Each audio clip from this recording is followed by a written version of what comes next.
Welcome to Aromatherapy, the 3 must-have oils. My name is Deb Dye, and I'll be your host. The objectives for this session, and by the end, you should be able to define aromatherapy and the use of essential oils, define safety concerns with the use of essential oils, define the 3 must-have oils and their chemical constituents, therapeutic profile, and emotional and spiritual energetics of the oils, and discuss how to use the oils, and I will also provide you with some recipes. Aromatherapy has been defined as the skilled use of essential oil for physical and emotional health and well-being. According to Cooksley, aromatherapy is the controlled and skilled use of an essential oil to maintain health and well-being and to prevent imbalances and illnesses on the physical, emotional, mental, and spiritual levels, for the good of all mankind and for the preservation of the entire planet. So what is an essential oil? Essential oils are the essence of the plant. They're basically part of the immune system. Research has shown that there's evidence of their biological role of the essential oil from the plants as a form of attraction for pollinators such as insects like with bees, plant-to-plant competition, a defense compound against insects and other animals.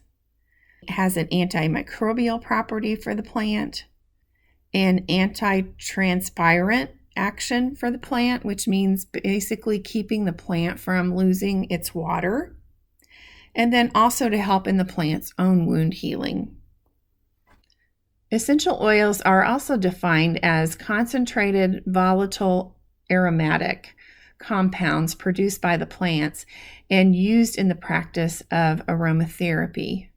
When we think about where the oils are extracted from, it could come from either the flowers, the leaves, the bark, the wood, the roots, or the entire plant, or it could come from its fruit.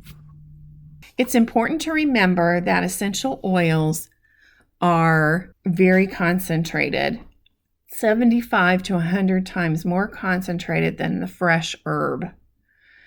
Sometimes it takes a lot of plant material to make essential oils.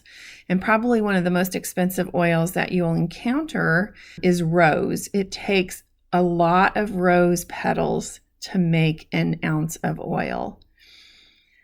So 1 drop of an essential oil equals 30 cups of an herbal tea in terms of concentration. So bear that in mind when you're working with these oils. As my one friend found out, 1 drop of peppermint oil compared to a half of a 15 ml bottle of peppermint oil is a big difference. So the next thing we need to talk about is quality. Quality and safety issues are important when you're working with essential oils. And because people in the general public have access to essential oils, the general public sometimes doesn't understand the concept of aromatherapy and some of these safety principles. So really, when you buy an essential oil, it's important to buy a quality product too. It should be clearly marked with the botanical name. So if you're going to buy lavender, you should see Calendula angustifolia on the bottle also. Most times, some of these other things will not be evident on the bottle, but sometimes companies will put barcodes or QR codes where you can find out what part of the plant was used, where the country of origin is, what extraction method was used, and then the chemical specificity of what's in the oil. So that's done through gas chromatography, where you can find out what percentage of each of those constituents are in the oil. It's very important too, when you buy an essential oil, that you maintain its integrity. degradation or the breakdown of that oil can happen. And the three big things that will affect that are oxygen, heat, and light. So for oxygen, when you open a bottle of essential oil, you want to make sure that you use it for what you need it for, and then you replace the cap right away and make sure the cap's on tight. You want to protect your oils from heat. A lot of people will store their oils to extend its life in the refrigerator under refrigeration, which is fine, but leaving it in your car in the middle of summer is not a good thing. You also want to protect it from light. So your essential oil should be stored, or if you're going to make a roller ball or make a spritzer, you should do it in an amber or a cobalt blue colored glass container so that you protect it from the light. And I wouldn't store it like on the windowsill, even if it was in an amber bottle. So again, there's heat and light that is going to affect it. So some other quality and safety things we need to consider is contamination. You want to be careful when you're handling your bottle of essential oil that you don't contaminate the top, especially the stopper section or the inside of the cap. So when you open your oil, make sure you set the cap down on the top of the cap. Another issue is adulteration. Essential oils can be adulterated by other essential oils or other constituents that might get added, or might be reconstituted oils or some other kind of chemical aroma added to the oil. That may be okay if you are using that oil for merely just the purpose of fragrance, but adulterated oils you don't want to use when you are considering doing aromatherapy with it. So companies will adulterate oils, again, to make them extend longer, to make them less expensive. So gas chromatography is important to check, and you can find out what constituents are in there and identify if it's been adulterated in any way. There is a grading system for essential oils, and basically what you're looking at is the percentage of constituents that are in the oil. The grading system goes from extra to first grade, second grade, and third grade. And extra would be the highest percentage of constituents in their oil, and the third grade would be the least amount. And then the next thing is just you using the oil, you the practitioner, having safety with your oil. Again, good ventilation, fresh air breaks if you're around essential oils quite frequently. Keep and dispense oils in a separate room. And then minimize your skin contact and inhalation contact. Some other general safety things, of course, keep it out of children's reach. Essential oils can be pretty harsh if children get a hold of it. The use of less is always better than more, like my friend found out. Do not ingest oils. I'm going to say that just as a general rule. You can ingest oils, but I would not just do it as a general practice. I would make sure that I was consulting with a practitioner who's skilled in the use of essential oils. Remember, 75 to 100% more concentrated than the actual plant. So you could get into some physical problems potentially. Do not apply undiluted essential oils to mucous membranes. And then take precaution with photosensitivity. Make sure you know your oil, using it. It's always a good idea to know the plant too, but know your oil, because we're going to talk about one like a lemon later on that we'll find out has some photosensitivity issues for at least 12 hours after you've used it. Other skin safety things, natural doesn't always equal safe. Essential oils are concentrates again, It's best to dilute it in a carrier oil, and I'll talk more about that later. And then reactions can occur even if you're using it at therapeutic levels. Rare to have an adverse reaction, but it is possible. May be related to improper storage or handling. Make sure you're using oils that are considered GRAS in its designation. And so GRAS stands for generally regarded as safe. Report any reactions that you may have. And then also toxicity, again, usually is a function of the dosage, the amount. So bear that in mind. Again, concentrated, it's concentrated. There are 3 basic methods of application. Topical or dermal application, inhalation or aromatic application, and then internal.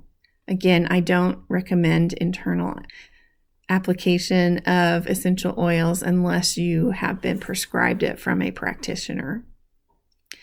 But for our purposes, topical application comes with applying a diluted essential oil on the skin, as pictured from the roller ball where the person is applying it to their wrist. Here, the essential oil is diluted in a carrier oil, which helps the absorption of that essential oil into the skin.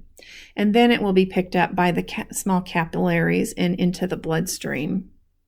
Also, the lymphatic system could be involved in the absorption. Another way to absorb into the bloodstream also comes from inhalation into the lungs and picked up into the capillaries there and into the bloodstream. But with inhalation or aromatic, you also get it from breathing it in through your nose, and then it enters through the olfactory system and winds up going into the limbic system, the hypothalamus, and then the cerebral cortex. So anyway, these applications will help the essential oil to cause an effect on the nervous system or an organ or body system. So here are some common carrier oils that we use to dilute our essential oils in. Probably the most popular one is coconut oil, usually unfractionated coconut oil. I use that a lot. But depending on whatever else you want to do, you might use some sweet almond oil or some apricot kernel oil or even avocado oil if you're doing some kind of skincare oil. So there's different recipes that'll tell you to use different oils. But these are the common ones. For personal use, again, know your oils. Know your essential oil well. Know the plants, and then be sure to get oils from a credible source. So here I've shown you 3 companies' oils that I think are probably very good to use. The first one is Acacia. You can usually find that in most health food stores, at least in my area here in Indiana. And I've used them before, had no problems. The middle one there is doTERRA. There I have colleagues that would boo-hoo doTERRA or any multi-level marketing type company. However, they have a good reputation and they do have good quality standards, and I've had success with using doTERRA oils. And then Mountain Rose is another company that I probably would recommend. They have high quality oils also. And they have a good reputation for their company. So just check it out wherever you get your oils from or whoever you get them from. Make sure they're high quality and they can give you some quality standards that they've met. So what are the 3 must-have oils that we must have in our stash? And I would say probably you could get a lot of mileage out of these 3 oils. They cover a broad spectrum of what they do. So lavender, lemon, and peppermint. And then I threw in there spearmint. Sometimes people don't really react well to peppermint, because of the menthol, the high level of menthol that's in the oil. So spearmint can have some of the same properties, but it has a lower menthol percentage in it. And sometimes that's what causes the problems for people, the menthol. So let's talk about our first oil. It's lavender. Lavender is probably one of the most popular, most versatile essential oils. Lavandula augustifolia is true lavender. There are other forms of lavender. So just look for where it came from, what plant it came from. It is generally regarded as non-toxic, non-irritating, and non-sensitizing. So application of this oil is usually topical. You can use this oil in what's called the neat application. So neat just means straight up non-diluted oil.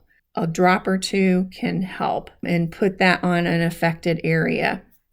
Probably my one thing, I was working with some patients in a long-term care facility, and this particular patient had had a hangnail. It was very red and very kind of inflamed and painful, and she wondered if I could help her with that. So I put a drop of lavender essential oil on a Band-Aid, put the Band-Aid around this woman's finger, and I said, just leave that on there until it falls off. I came back the next day and she goes, look. She shoved her thumb in my face and she goes, look. It was nice, clear skin. It wasn't red anymore and it was not painful. And she was very pleased with how that turned out. So you can use it in the neat application. Again, just a small amount. But most times we'll dilute it, especially if you're using it in a roller ball for sleep. I've diluted it in body lotion if I'm putting it on my sunburn after I've gone out in the sun, got a little bit too much, and it has really helped. Inhalation is one of the next most common ways that we use lavender, by diffusing it or by inhaling it when we've applied it to our own skin. There are lots of therapeutic properties for lavender. Everything from analgesia, it's good for antibacterial, antifungal, antiseptic. It can help with depression, an anticonvulsant, antihistamine, overall anti-inflammatory. It just has a lot of different properties, and that comes from its chemical constituents. So lavender has a lot of linalool and linyl acetate, which are its constituents, which these are both monoterpene, which is kind of the chemical structure of the oil. So, and I've also heard it said, when in doubt, use lavender. So what are some of the key uses for lavender? Emotional support. It can help with sadness, irritability, anxiety, stress. You can diffuse it or apply it to your feet. It can induce peaceful sleep. So especially if you apply it to your feet, the bottom of your feet, or diffuse it during sleep. Some of the largest pores are in the bottom of your feet. So after a bath or a shower, those pores are really open, and then applying the essential oil that's been diluted will really help with the absorption. Aches and pains can help with that. It supports normal blood pressure. It can soothe skin irritation. It can also help with seasonal respiratory support, especially if you apply one drop either over the chest or over the throat area. And then lavender is known as the oil of communication and calm. So some of its properties, positive properties, are listed there, and along with some of the negative properties. Lavender can aid in verbal expression and calm the mind. Specifically, it calms the insecurities that are felt when one risks their true thoughts and feelings. Lavender addresses a deep fear of being seen and heard. Individuals in need of lavender hide within, blocking their true self-expression. While they may be going through the motions of outward expression, they're actually holding back their innermost thoughts and feelings. The expressions are not connected to the heart or the soul. Lavender supports individuals in releasing the tension and constriction that stems from withheld expression. This bottleneck in communication can result in worried and racing thoughts, anxiousness, sleep disruption. Due to the past experiences, they feel unsafe or fearful of expressing themselves because of potential rejection. Often they do not allow themselves space to get in touch with all they truly think and feel. Their true voice is therefore trapped within and goes unexpressed. Strong feelings of being unloved, unimportant, or unheard can accompany this condition. Lavender encourages emotional honesty and insists that one speak their innermost thoughts and desires. As individuals learn to communicate their deepest thoughts and feelings, they are liberated from their self-inflicted prison. It is through open and honest communication that an individual has the potential to experience unconditional love, acceptance, and peace. Through Lavender's courageous spirit, one is free to share their true self with others. So, and also lavender, when you think about the element in the 5 elements system of maybe Chinese medicine, you can think of lavender as being part of the ether element. It affects the throat chakra, which is the 5th chakra. And its key vibrations are healing, soothing, and cushioning. Lavender harmonizes more aspects of the human condition than any other oil. This remarkable oil encourages you to deeply engage with the world, share your unique gifts and light. This oil heals feelings of being overly delicate, withdrawn, or fearful. Brings spiritual growth by helping you integrate your experiences, which brings an expanded awareness and perception.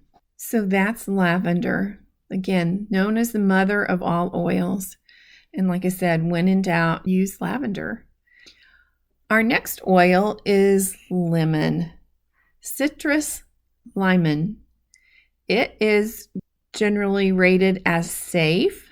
Dilute it, especially if you have sensitive skin. It can cause skin irritation with repeated uses.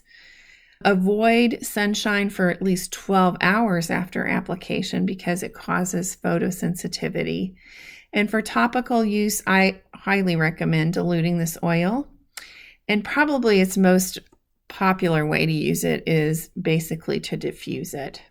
Nothing like smelling a nice, clean lemon scent in your house.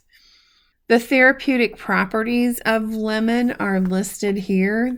They can be uplifting, so it helps with as an antidepressant. It's used in a lot of cleaning products. So, lemon is added to a lot of different cleaning products for the smell and for that scent of being refreshing. It also has antioxidant, antifungal, antiviral, and has an astringent kind of properties. So what are the key uses for lemon? Respiratory support, again, so you can apply it or just inhale it. Emotional support, it usually eases mental fatigue, dizziness, anxiousness. It aids in concentration. So it can help you be more focused. Digestive support. It can support detoxification and then cleanses and freshens surfaces. The major constituent of lemon is limonene, which is another monoterpene. Again, that's just the structure of it, but limonene is your constituent that you can find in lemon and a lot of other of your citrus family fruits. So lemon comes from the peels, And when you slice into a lemon, you've actually smelled some of the essential oil of lemon. So lemon is known as that oil of focus. Here are the properties of the positive properties and the negative emotions that can be associated with lemon. The delightful citrus aroma of lemon oil engages the mind and aids concentration. While lemon supports the emotional body, its major effects are experienced in the mental field. The crisp scent of lemon oil improves one's ability to focus. Lemon is a wonderful aid for children struggling with school. It teaches individuals to be mentally present by focusing on one thing at a time. Lemon dispels confusion and bestows clarity. It counterbalances mental fatigue due to too much studying or reading. Lemon restores energy, mental flexibility, and the drive to complete a project.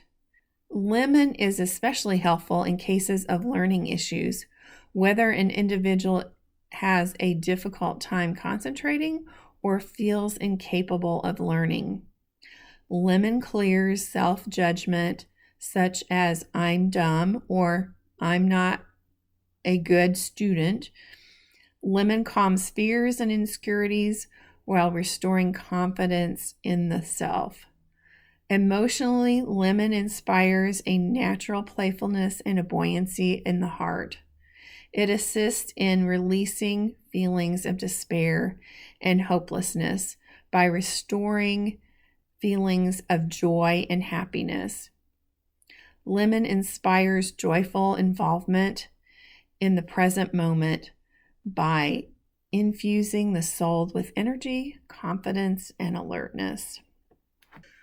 So the spiritual alchemy of lemon is it's associated with the element of fire, which is associated with the third chakra and the sixth chakra, which are the solar plexus and the third eye. The key vibrations here are deep purification, versatility, clarity of mind, overcoming feelings of bitterness and hypersensitivity or loss of sense of humor. The electrifying essential oil is very stimulating. It helps organize the mind and bring concentration, boundless energy, and freshness of thought. If you are struggling with mental fatigue that leads to mental blocks or inner turmoil, this essential oil offers relief. It can also be helpful for overcoming feelings of bitterness, hypersensitivity, and for individuals who have lost their sense of humor. And our final oil is peppermint. Methyl X pepperita is its Latin name. Again, it is generally rated as safe, but you need to use it with caution in pregnancy, and it might even reduce breast milk production. So not really probably the go-to oil for pregnancy or breastfeeding people. It provides a strong cooling effect. The application, again, here can be topical if it's diluted, but probably inhalation is the most common.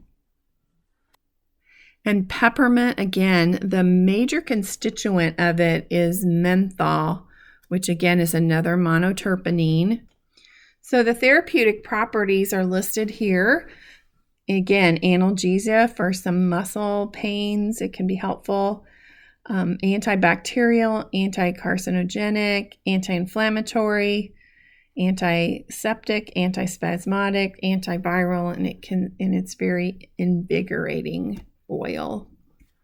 So the key uses for peppermint are for discomfort and aches. So you can apply it diluted to any affected areas where you have muscle aches or discomfort. It's used as a digestive support. Of course, we know peppermint candy. A lot of restaurants used to give you a peppermint after your meal because it helps with digestion. Respiratory support, again, if you inhale it. A nice cup of peppermint tea, if you have some respiratory issues, can help bring cooling and open up the airways. It has a cooling effect on the body. It can improve circulation. It's very energizing if you inhale it. And it can repel spiders and flies, especially if you missed it on any kind of surfaces. And peppermint is known as the oil of a buoyant heart. Again, here's listed the positive properties and the negative emotions for when you might want to use peppermint. Peppermint brings joy and buoyancy of heart and soul. It invigorates body, mind, and spirit, and reminds individuals that life can be happy, and they don't have to be controlled by fear. It lifts an individual out of their emotional trials for a short reprieve. When individuals use peppermint, they feel as though they're gliding through life. It assists in staying on the surface of emotional issues, like floating on the top of water. The power of peppermint can be felt most in times of discouragement or despair. When individuals are disheartened, they may use peppermint to recover the joy of being alive. However, a person may also abuse the properties of peppermint oil. If it is used as a permanent escape to avoid dealing with emotional pain, it can hinder growth and progress. Peppermint cannot be used in this way. It aids individuals who need a short breather. At times, a reprieve is necessary before entering emotional waters. But one is not meant to wade in the shallow end forever. Whenever it is accepted and embraced, emotional pain serves as a teacher. Peppermint can assist individuals in regaining the strength needed to face their emotional reality. So, recipes. So, if you wanted to use peppermint, topically lemon, or lavender, you could get yourself a 10 ml roller ball, or sometimes you'll find them as an 8 ml roller ball. You could add your 5 drops of essential oil and then top off your roller ball to the top with unfractionated coconut oil. You can apply it to your wrist and smell it. You could apply it to the bottom of your feet, especially if you're going to use like lavender for sleep or for just reducing some anxiety. Here's an emotion sickness recipe that I found. To relieve the tilt-a-whirl feeling, you can apply it to your wrist, the back of your neck, or your tummy. So add 8 drops of lemon and then add 8 drops of peppermint to a 10 ml roller ball. And then you're going to top that off with your carrier oil. And then you can apply it, again, like it says, wrist, back of the neck, or your stomach. A nice headache oil would be to use 5 drops of lavender and 2 drops of peppermint in a 10 ml roller ball, and then top that off with the carrier oil. Always put your essential oil in first and then top it off with your carrier oil. Here is a nice recipe for a lavender aseptic and calming spritzer. So this you'd want to buy a amber or a blue colored glass spray bottle, 4-ounce bottle, if you can find that. Usually at a health food store, they have those too. So you're going to combine all these ingredients. So 7 tablespoons of water, 1 tablespoon of vodka, or you can also use witch hazel. You don't have to use the alcohol if you don't want. Witch hazel will work fine. 5 to 10 drops of lavender, however strong you want to, however much you like lavender, but 5 to 10 drops, and then put that again in a 4-ounce spritzer bottle. And then you can just spray that on your pillow. You can spray it on your hands and as an antiseptic, spray it in the bathroom, wherever. Nice smell for going to sleep on your pillow too. So this is one of my favorite recipes. It's Calendula Salve. And this can be used for skin problems, wounds, cuts, abrasions, rashes. It's a good salve for treating cradle cap or diaper rash. It has some lavender essential oil in it, which adds an antibacterial, antifungal, antimicrobial properties along with a wonderful scent. You can leave the lavender out if you don't like the lavender, but I highly recommend it. You can extract your own calendula if you have on the bottom picture there is the plant. Calendula is marigolds. You can extract your own oil from the plant material, but it takes a little while to do. You have to set your plant into a jar and add your oil that you're going to extract into and leave it set for about 30 days. But a quicker way to do it is just go to the health food store and buy some organic calendula oil already extracted for you. That's the easiest way. So what you're going to do is you're going to warm that up. The directions are on the next page. So you're going to warm it up, the oil. You're going to add some grated beeswax, which is very easy to buy the little beeswax pellets now. So 1/4 cup of that.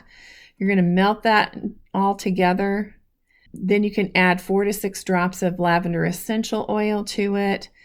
And just be careful with the pinch of turmeric. The pinch of turmeric is just pinch, small amount, because if you get too much, it'll turn your skin yellow.